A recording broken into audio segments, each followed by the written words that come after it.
In the next few minutes, let me briefly tell you about the abstract adventure on which I will embark in my NIAS project.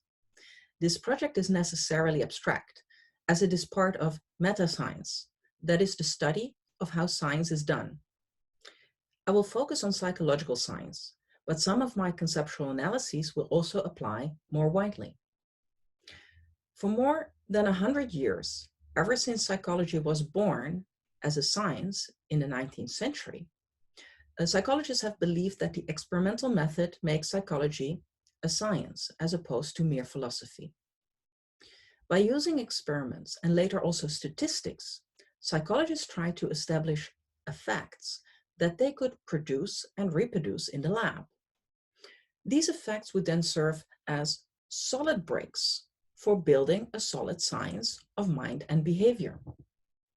But the last decade, cracks have been appearing in the discipline's walls. Many of the famous effects that psychologists claim to have observed in their labs and have published in high-standing journals turn out not replicable. This means that when different researchers try to repeat the experiments, they often, more often than expected, fail to reproduce the published effects in their labs. In other words, these published effects are likely not real. Instead, they could be statistical errors, or worse, the result of questionable research practices.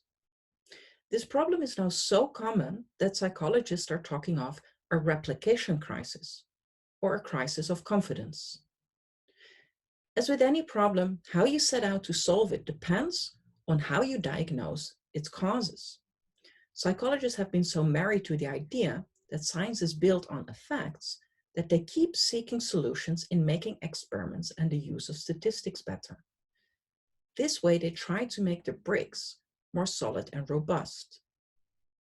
But if we stand back for a moment and look at the cracks in the wall, we can see that the problem is not with the bricks per se. The problem is in the foundation on which the wall is built. That is what is causing the cracks. Now, in my NIAS project, I aim to address the problem at its root cause. Psychology is built on weak theoretical foundations, possibly by an eagerness to distance oneself from philosophy and by a lack of training in formal theoretical tools and methods. It is hence no surprise that cracks appear, and the problem cannot be solved with more and better bricks.